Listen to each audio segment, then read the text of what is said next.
이번 주 경제 이슈를 쪽집게처럼 골라서 신나게 이야기하는 시간, 신들린 경제 고란 기자와 함께합니다. 안녕하세요. 네, 안녕하세요. 첫 번째 우리 뉴스 이거는 이겁니다. 지금 당국 개입에 떨어진 환율 안정세 이어갈까? 이거 저 환율이 고공행진했는데 정부가 어흥 하니까 일단은 떨어지긴 했어요. 예? 네네네. 근데 맞죠? 어흥해서 떨어진 거. 그렇죠. 네, 네. 정부가 이제 온 힘을 모아서 제가 그런 비유를 쓰는데 왜 이렇게 뭔가 그 만화 같은 데 보면 초식으로 이렇게 에너지를 다 모으잖아요. 에너지 원기옥 다 모아가지고 한 번에 딱 발사해가지고요. 예. 24일 하루에만 30원 넘게 떨어졌어요. 예. 이게 3년 1개월 만에 가장 큰 폭의 하락입니다. 오. 그리고 나서 26일에도 떨어져가지고요. 2거래일간 이틀간 그러니까 55.4원 떨어졌습니다. 예. 네. 많이 떨어진 거예요? 많이 떨어졌죠. 아니 근데 이게, 어마어마한 겁니다. 예. 네. 근데 이게 네. 보니까 정부가 지금 모든 거를 뭐 원기옥도 뭐고 에네르기 파이 뭐 우주의 기이거 원기옥 오랜만에 들으니까 새롭네. 네네. 예. 다 모았습니다. 예, 밖에 지금 저 제작진 중에 알아듣는 사람이 있고 알아듣지 못하는 사람이 있어요. 못 알아듣는구나. 세대가 달라지는 거죠 이거. 아, 네. 예, 원기옥 아니 네, 원기옥까지 모아가지고 지금 하는데 이 구체적으로 정부가 어떤 저 조치를 취한 거고 제일 여러 조치 중에서 제일 주요했던 게 뭐예요? 일단 김용범 대통령 정책실장이 그 24일 날 제가 33.4원 떨어졌다라고 했잖아요. 네. 34원 넘게. 이때 개장 전 언론에다가 이제는 말이 아닌 행동으로 대응할 것이라고 했어요. 뭐 하려나? 오늘부터 좀 달라질 거다라는 예. 이제 말을 했고요. 그리고 나서 개장하자마자 기재부하고 한국은행의 담당 국장들이 나와가지고 이제 우리 앞으로 뭐 할 거야라고 이제 구두 개입을 했습니다. 근데 사실 구두 개입만으로는 이렇게 많이 떨어질 것 같다라는 생각은 안 들거든요. 네. 그래서 시장에서 실제로 그 창구에서 오가는 움직임을 보니까 이게 정확하게 얼마가 나온지 모르겠는데 어쨌든 어떤 언론에서는 20억 달러 또 어떤 곳에서는 50억 달러에 달러 매도 폭탄이 나왔다라고 하더라고요. 그러니까 구두 개입뿐만이 아니라 실제로 매도가 나오면서 가격이 밀렸다라고들 이제 해석하고 있습니다. 근데 그게 구체적으로 어느 이게 진짜 정부의 매도가 맞는지. 예. 근데 이 정도 물량이 한꺼번에 나오려면 이건 정부 매도밖에 없다라고 하고 있고요. 예. 그럼 이게 어디서 나오냐를 했을 때 과거 같으면은 이제 그 한국은행에 쌓여 있는 외환 보유고를 털어가지고 지금 환율을 방어하는 방식이었거든요. 맞아요. 근데 제가 일전에도 말씀드렸는데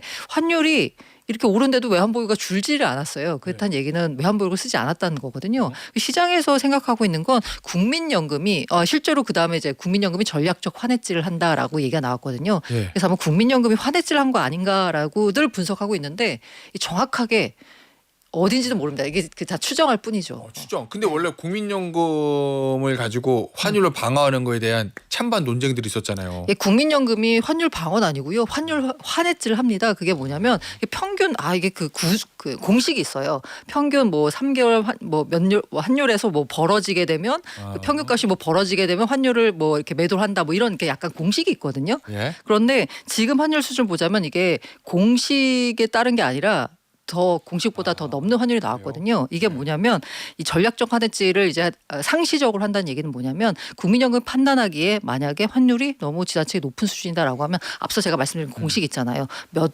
개월, 3개월인가 예. 얼마 평균 환율보다 뭐 이 공식을 따르지 않고 그냥 자체적 판단에 따라서 환율을 환해질 한다는 건데 요거 가지고 이제 그 약간 오해하시는 부분들이 있더라고요.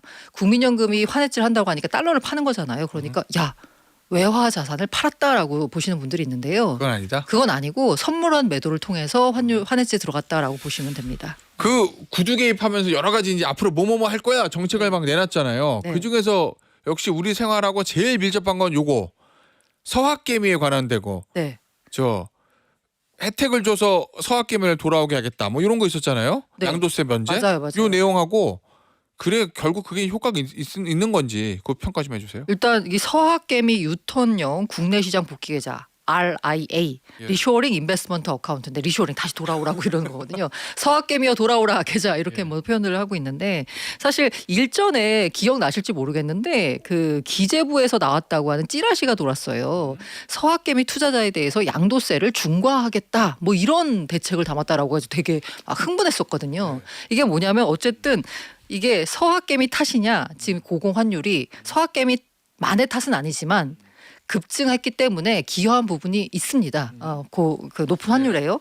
그래서 요거를 이제 국내로 다시 돌리는 방법 중에 하나가 뭐냐면 하나는 때리는 거예요. 채찍으로. 그게 뭐냐. 기존에는 양도세, 지방세까지 합쳐서 22% 세금을 내는 거였는데 더 세게 세금을 물리겠다라고 하는 대책이 나왔다고 찌라시로 돌았는데 그에 대해서 기재부가 적극적으로 반박했어요. 예. 근데 이번에 나온 건 뭐냐면 그게 아니라 우리가 혜택을 주겠다. 당근을 주겠다는 거예요. 어떤 혜택? 예, 22% 세금 내던 거 빵으로 해주겠다. 예. 한시적으로 딱 1년간만 예. 5천만 원 한도 내에서. 어. 그러면 사실 서학개미 분들 돈 많이 버셨을 거 아니에요. 예. 게다가 5천만 원이 수익에 대해서 5천만 원, 그러니까 수익의 22%가 5천만 원까지니까 수익이 그럼 그러면 얼마야? 이게 수익을 지금 억대가 나요. 그렇죠, 그렇죠. 억대의 수익을 번 거고 네. 이게 그간에 번 걸 다 합친 거니까 그간에 약간 미장 투자를 하셨던 분들 가운데 돈 좀 많이 버셨을 거 아니에요. 어. 게다가 세금을 5천만 원까지 비과세주겠다라고 하면 이게 웬만한 분들 빼고는 아마 대부분이 다 세금 면제 받으실 수 있을 거예요. 1년 동안 팔면 갖고 팔면? 있는 걸. 오. 그렇기 때문에 요거 이번에 팔아라. 이번에 그러니까. 팔아라. 그래서 약간 요게 약간 그 좀 땡기긴 할 겁니다. 이번에 팔아서 그냥 한국 원화 계좌로 돈 넣어라 이 얘기잖아요 지금. 근데 요게 이제 또 있는 거예요. 만약에 그렇게 하면은 아니 뭐야 서학개미 투자자들한테만 혜택 주는 거야? 라고 생각하잖아요. 예. 이게 조건이 있습니다.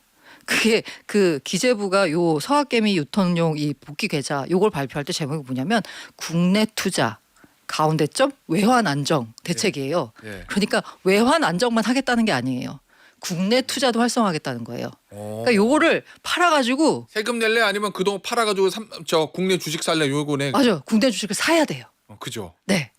근데 여기서 이제 문제가 발생하는 겁니다. 자 그러면 문제는 발생했다 치고 네. 뭐 물어볼지 아시죠? 음. 기자님 미국 저 증시도 투자하시죠? 네. 팔 거예요? 저는 근데 금액이 크지 않아가지고 아니 뭐 그래. 별로 매력이 없는데. 아 그래요? 네, 이게 근데 그러면 금액이 크다 그러면 팔 금액이 거예요? 큰 사람들은 계산해 볼 거 아니에요. 내년에 팔면 세금 내는데 올해 팔면은 세금 안 내고 그 돈으로 저 국내로 가져와 가지고 국내 주식 사면은 또 대박 날 수도 있으니까. 네네. 그러니까 이게 애매한 게 뭐냐면 예. 만약에 국내 투자를 유도하도록 이 규제를 깐깐하게 두잖아요. 그러면 에이씨 그럼 내가 뭐하러 돌아와. 라고 해서 실효성이 없고 네. 만약에 이걸 깐깐하게 안 두잖아요. 그러면 이 돈을 가지고 팔아가지고 국내에 투자해요. 딴 돈 가지고 또 해외 투자합니다. 그렇게. 그럼 이게 실효성이 없는 거예요. 그러니까 정부 입장에서는 이게 조금 예. 약간 얌체족은 막아야 되는데 얌체족을 막자고 이거를 굉장히 깐깐하게 비과세 혜택 규정을 주자니 예. 실효성이 없을 것 같고 이건 좀 지켜봐야 될 것 같습니다. 그래서 어쨌든 뭐 채찍과 당근이 다 꺼내는 거 아니에요 지금 보니까. 맞습니다. 이게 이러면 저 언제까지 국민연금 환해지 물량 터져가지고 계속 내릴 수는 없을 거고 결국 지금 안정 국면으로 좀 장기적으로 갈 것 같아요. 아니면은 일종의 언발의 오줌 누기식의 미봉식에 불과할 것 같아요. 일단 정기적으로 메시지를 준 거예요. 네. 앞으로 이제 우리 환율은 그렇게 막 1,500원 넘고 막 이럴 것 같지 않을 거다라면서 심리적인 안정을 준 거고요. 지금 그 해외 아이비들 있잖아요. 아이비들이 추정한 걸 보니까 대충 1,400원대 로 내년 환율을 보고 있습니다. 1,420원에서 50원 요 사이에서 이제 많이들 보고 있더라고요. 뉴노멀이구나. 네, 예, 그렇게 이제 받아들이는 걸로 봐야 될 것 같습니다. 1,500만 안 넘으면 다행이다. 이 시대가 온 거네요, 그러면. 그렇죠. 그 정부도 약간 그 1,500원 방어를 위해서 아까 원기용 모아가지고 발사했던 것도 같고요.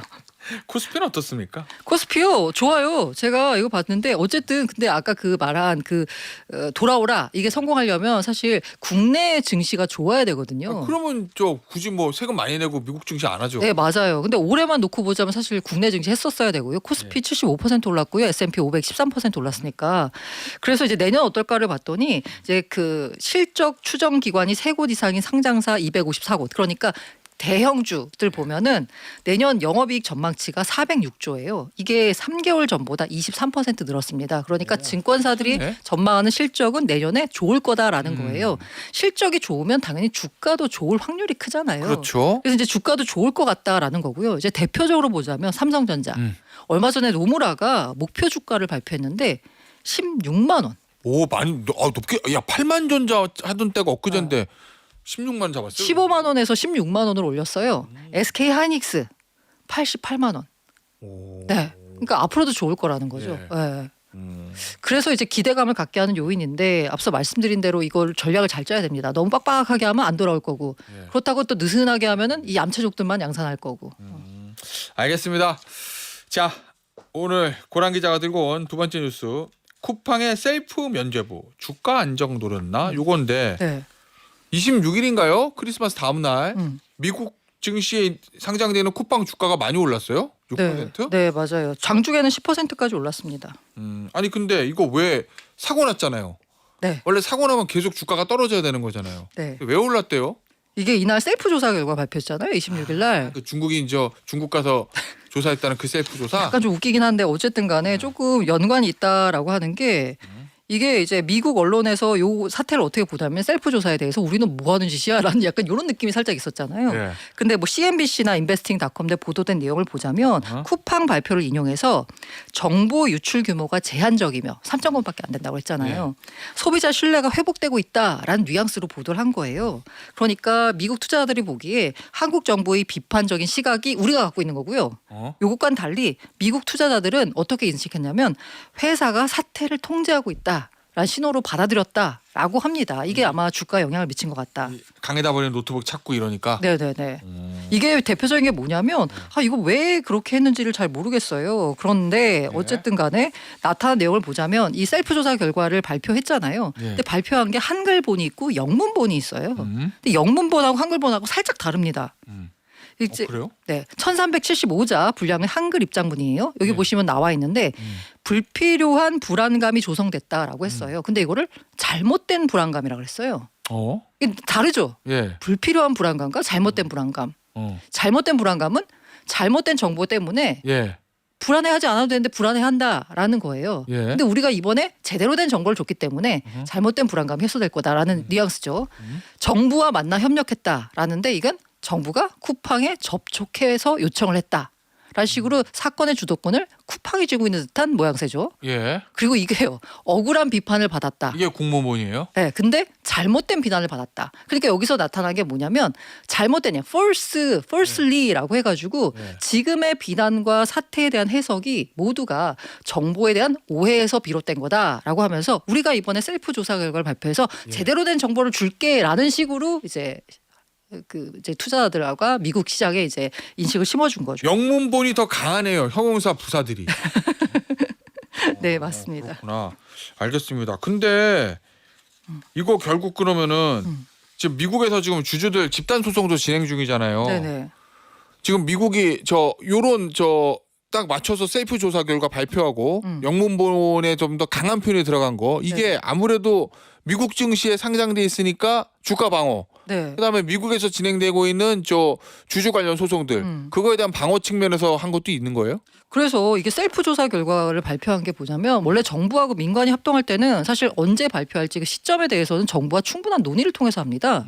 그런데도 불구하고 무리하게 이렇게 무리수를 둬서 셀프 조사 결과를 발표한 이유가 뭐냐라고 보니만 앞서 말씀하신 미국 집단 소송에 대비하려고 한다라는 측면이 있고요. 주가 방어를 하려고 한다는 것도 있고 그리고 CEO 리스크 차단이 있습니다. 이게 뭐냐면 사법 리스크가 커지니까 우리가 정부에 협조했다라는 명분을 미리 쌓으려고 했다라는 해석이 지배적이고요. 그런데 이 셀프 조사 결과를 발표한 다음에 일단 주가는 올랐어요. 그런데 그다음에 벌어진 일이 뭐냐면 후폭풍이 엄청 일었잖아요. 쿠팡 뭐 하는 거냐. 진실 공방까지 잖아요. 정부랑 말이 안 맞아가지고 그러다 보니까 어제는 무슨 일이 있었냐. 김법석 의장이 사과문을 내놨죠. 이 사과문을 사과문을 내놓은 것에 대해서 셀프 조사 결과로 정부에 맞선다는 비판을 약화하려고 사과문을 내놓은 거다라는 해석까지 나오고 있습니다. 청문회 안 나온다는 거죠 어쨌든. 네, 청문회도 안 나가려고 사과문 내놨다. 아니 뭐 보상안 마련한다고 그러는데 나올 만한 게 뭐 있어요? 보상안에 대해서 얘기가 많이 있는데요. 일단은 뭐 나올 수 있는 게 금전적 위자료 혹은 바우처가 있거든요. 그래서 이거 어쨌든 현금 직접 보상보다는 무슨 쿠팡 캐시 같은 걸 주는 방안이 얘기가 되고 있는데 그걸로 또 물건 사라고? 네, 근데 제가 보기에는 이건 별로 약간 그게 규모가 이게 또 어마어마하기 때문에 일단 1인당 10만 원씩만 줘도 이게 지금 얼마야? 3,300 어마어마하거든요. 네. 그래서 제가 느끼기에는 요거 같은데 이게 보상이 나오면 또 화를 낼 것 같은데 와우 멤버십 혜택 강화 이런 게 되지 않을까. 멤버십 그거 얼마 내거든요. 그거 한 달에 얼마? 그거 이제 3,000원이면 내는 면제. 이거 안 받겠다. 뭐 이런 식으로 3,000원보다 더 냅니다 요즘. 그럼 감사합니다. 범킴 뭐 이래야 되는 거예요? 뭐 그리고 이제 뭐 이런 얘기가 나오고 있는데 실질적으로 이게 만약에 위자료를 준다 혹은 바우처를 준다라고 해도 3,370만 명이거든요. 곱하기 하면 규모가 어마어마하게 커지기 때문에. 그 자금 나가는 건 아니잖아요. 수익이 줄어드는 거지. 범킴 입장에서는. 뭐 그렇긴 하지만 어쨌든 간에 쿠팡의 좀 실적에 이제 타격을 미치기 때문에 네. 어떤 보상안이 나올지는 잘 모르겠고요. 보상안이 나와도 이게 만족할 만한 보상안을 내놓을지는 사실 고개를 갸웃하게 하는 부분입니다. 알겠습니다. 짧게 볼게요. 네. 하나. 홈플러스 이거 분리매각이면은 그럼 어떻게 되는 거예요? 이거 지점별로 따로 판다는 거예요? 아니요, 통으로 팔기 힘드니까 네. 홈플러스 익스프레스라고 왜 SSM 아, 있잖아요. 조금 큰 슈퍼마켓. 예. 그거만 따로 태서 팔겠다라는 거. 홈플러스 전체로 팔면 7조 원이거든요. 예. 근데 이거 아무도 안 사겠다는 거잖아요. 근데 요 SSM만 일단 7천억에서 1조 정도 돼요. 예. 요거 떼서 일단 팔아서 자금력을 확보하겠다라는 거예요. 산 사람도 있대요. SSM은 조금 약간 그래도 더 매력 있는 물건이거든요. 그래요? 네네. 알겠습니다. 여기서 마무리할게요. 신들린 경제 고란 경제 전문 기자였습니다. 감사합니다. 네, 감사합니다.